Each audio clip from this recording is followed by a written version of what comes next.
India hit India संदेश देत बुलढाण्याचे 100हून अधिक सायकलपटू पंढरपूर वारीसाठी रवाना। Buldhana fit India hit India हा संदेश देत आणि विठुरायाच्या भेटीची आस मनात बाळगत बुलढाणा जिल्ह्यातील 100हून अधिक सायकलपटू पंढरपूरच्या दिशेने रवाना झाले आहेत। सायकल चालवण्याला प्रोत्साहन देणे आणि त्या माध्यमातून आरोग्यदायी समाज निर्माण करणे हा या वारीमागचा मुख्य हेतू आहे। राज्यभरातून 10,000 सायकलस्वार एकत्र येणार। आषाढी एकादशीच्या निमित्ताने संपूर्ण महाराष्ट्रातून साधारणतः 10,000 सायकलस्वार पंढरपूरला एकत्र येणार आहेत। यामध्ये बुलढाणा जिल्ह्यातील सायकलपटूंचा मोठ्या संख्येने समावेश आहे। 450 किलोमीटरचा प्रवास आणि मार्ग।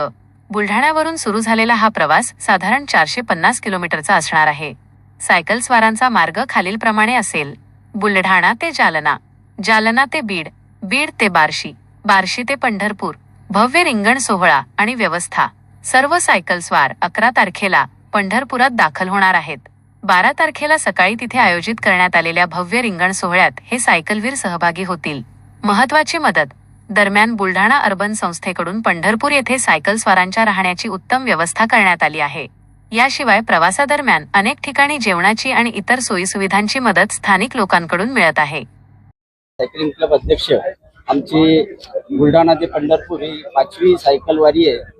दरवर्षी महाराष्ट्र सायकल संमेलन असतं, त्या ठिकाणी आपल्या बुलढाण्यातून पहिल्या वर्षी 3 लोकांपासून सुरुवात झाली आणि आता जवळपास 100 सायकलिस्ट यामध्ये सहभागी झालेले आहेत। आमचा हा 4 दिवसाचा प्रवास नियमित असं 100 ते 120 किलोमीटर असा सायकलिंग प्रवास करून आम्ही पंढरपूर येथे पोहोचतो आणि त्या ठिकाणी रिंगण सोहळा एकदम अप्रतिम अशा या सोहळ्याला सर्वजण उपस्थित राहतात आणि त्या ठिकाणी गेल्यानंतर सर्वांचा थकवा 450 किलोमीटर किती सायकलिंग केली असली तरी तिथे गेल्यानंतर सर्व थकवा निघून जातो। आणि यामध्ये विशेष म्हणजे महिलांचा सुद्धा 10 महिला यावर्षी सहभागी झालेल्या आहेत आणि एक 14 वर्षाच्या मुलीपासून तर 75 वर्षाच्या युवकापर्यंत यामध्ये आमचे सगळे सायकलिस्ट सहकारी सहभागी झालेले आहेत। धन्यवाद।